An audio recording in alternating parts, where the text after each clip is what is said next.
Il fut un temps où passer de Ferrari à Williams n'était pas une régression.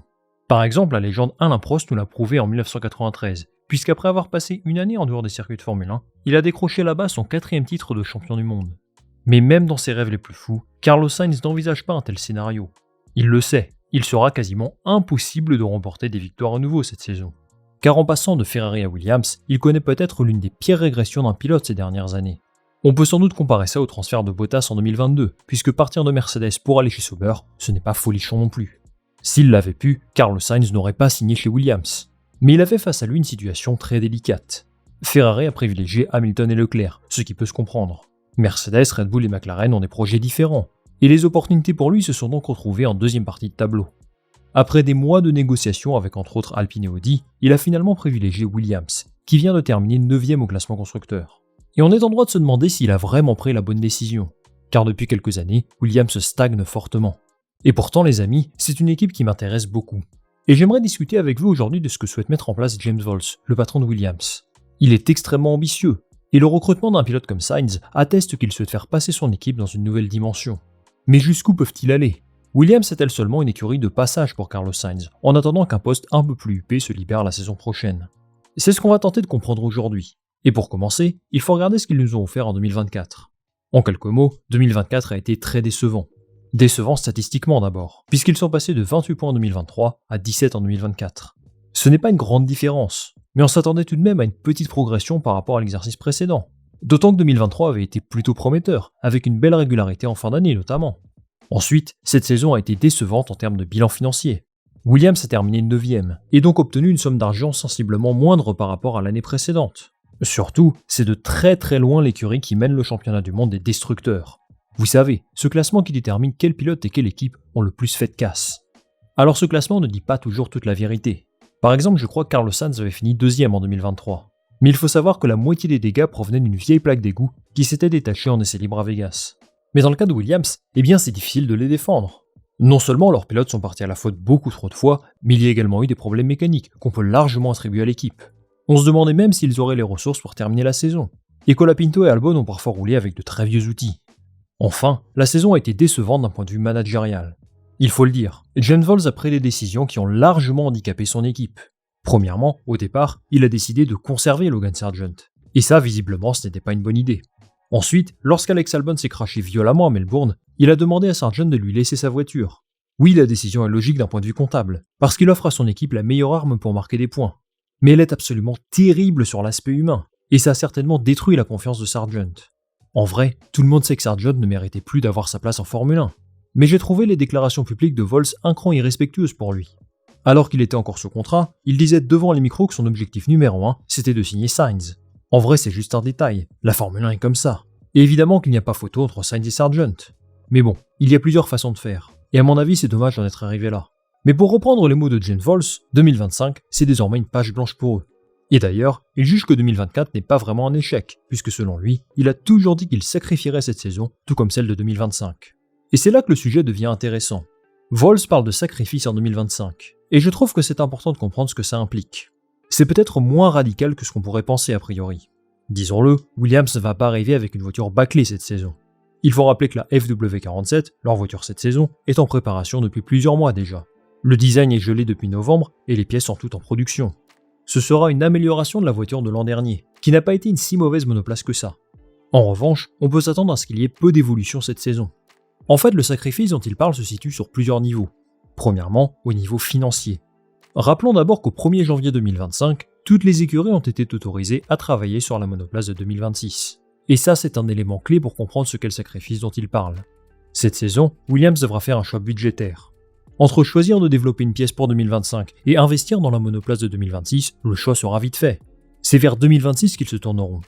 C'est-à-dire qu'ils ne chercheront pas forcément à améliorer leur aileron avant, leur aileron arrière, ou n'importe quelle autre pièce aérodynamique. Et d'ailleurs, c'est une stratégie qui a déjà été mise en place en 2024. Vous savez que Williams a eu beaucoup d'accidents. Et du coup, ils ont d'ores et déjà décidé d'annuler certaines évolutions pour 2025.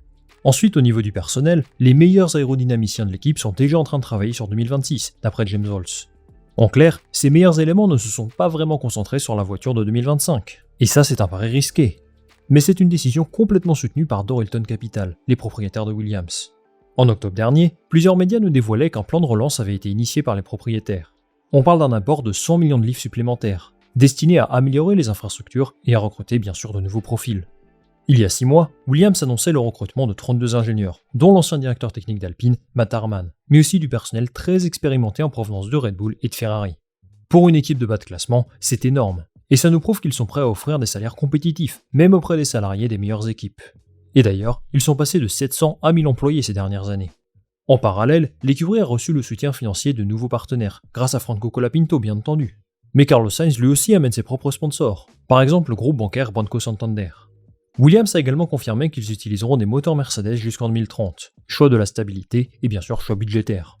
Dernière chose, Williams est en pleine modernisation de ses infrastructures. Ils ont investi dans des systèmes de simulation de dernière génération. Ils ont aussi ouvert un nouveau département composite. Ils ont apporté des outils de gestion de production plus sophistiqués pour remplacer les anciens, qui pour certains avaient 20 ans d'âge. Tous ces investissements n'ont qu'un seul et unique objectif, être à la hauteur des nouveaux règlements en 2026. James Vowles souhaite remettre Williams sur le devant de la scène, et il estime que ça ne sert à rien de dépenser des 100 et des 1000 en 2025. Et c'est vrai, Williams ne gagnera pas cette année, à moins d'un miracle. Mais cette stratégie de sacrifice peut être très risquée. Bon déjà, si la monoplace ne fonctionne pas très bien, il y a plus de risques d'accident. Et plus de risques d'accident, ça signifie plus de coûts budgétaires. Ensuite, il y a des exemples qui nous prouvent que ça ne fonctionne pas à tous les coups. Haas par exemple a fait ce choix en 2021. Et s'ils ont réussi à rebondir en 2022, ils ont terminé dernier du classement en 2023. Autre exemple, Red Bull en 2021 décidait de développer sa voiture à fond. Et pourtant, ils sont arrivés en 2022 avec la meilleure voiture. Même si bien sûr, Red Bull et Williams sont des écuries totalement différentes. Mais ça nous prouve que malgré un changement de règlement, on peut être compétitif sur 2 saisons consécutives. En somme, rien ne garantit que cette stratégie de sacrifice va payer pour Williams. Mais ce qui est certain, c'est qu'ils ont une vision à long terme. Quitte à mettre plus de temps, quitte à connaître des moments extrêmement difficiles, ils préfèrent construire des bases solides pour le futur. En terminant 9e en 2024, ils bénéficient de 10% de temps supplémentaire en soufflerie par rapport à l'exercice précédent. Mais depuis le 1er janvier, les écuries sont autorisées à tester certains concepts de 2026 dans leur soufflerie. J'imagine donc que Williams a utilisé ces 10% pour renforcer sa voiture de 2026. À ce sujet, Vowles a été très clair. S'il y a une décision de développement à prendre, 2026 primera toujours. On comprend donc que la FW47, la Williams de 2025, ne recevra que très peu d'évolutions en cours d'année. Comme d'habitude, il y aura quelques ajustements spécifiques en fonction des circuits. Et ils ont peut-être réussi à développer quelques pièces qui feront la différence. Mais cette année, ne vous attendez surtout pas à voir des évolutions majeures sur la Williams. En somme, à moins de problèmes de design vraiment trop gros, Williams devrait négliger 2025. On devrait donc voir des packages d'évolution très ciblés, qui apparaîtront sans doute en début de saison. Et l'objectif pour eux sera avant tout de ne pas terminer dernier du classement, rien de plus. Tout ça, Carlos Sainz le sait pertinemment. Il n'aura pas une voiture compétitive cette année. Et aussi fort que soit lui et Alex Albon, difficile de les imaginer ailleurs qu'en deuxième partie de tableau. Pourtant, je trouve qu'il a devant lui une magnifique opportunité de marquer l'histoire de Williams. Oui, 2025 sera dur, même si on peut toujours espérer une surprise, comme Haas l'an dernier. Il va devoir mettre en pause ses ambitions de victoire, certainement. Mais il peut devenir celui qui permettra à Williams de retrouver la gloire ces prochaines années. Bien sûr, ça ne dépend pas de lui. C'est possible que le projet de Vowles ne soit pas le bon, et que Williams soit contraint de tout recommencer, à nouveau, en 2026 ou en 2027. Mais au moins, la feuille de route est claire, et on ne peut pas dire qu'il ne se donne pas les moyens de réussir. Pour cette raison, je serais déçu si Sainz venait à quitter l'équipe au bout d'un an seulement. Évidemment, si l'opportunité de rejoindre Red Bull ou Mercedes arrive, il a tout intérêt à accepter, parce qu'il aura beaucoup plus de chances de gagner là-bas. Mais j'espère qu'il prend au sérieux les nouvelles ambitions de Williams, et qu'il réussira à s'inscrire progressivement dans l'histoire de l'équipe, avec au bout, on l'espère, une belle récompense pour lui. Merci les amis d'avoir suivi cette vidéo jusqu'au bout, j'espère qu'elle vous a plu. J'aimerais connaître en commentaire vos attentes pour Williams cette saison. Est-ce que vous les imaginez à la ramasse? Et est-ce que vous croyez que leur stratégie de sacrifice est la bonne? Dites-moi tout ça en commentaire et je lirai ça attentivement. Avant de se quitter, bien sûr, pensez à liker cette vidéo et à la partager autour de vous, et bien entendu à vous abonner pour le référencement et la visibilité. On va se retrouver très vite pour une nouvelle vidéo. Salut, à la prochaine!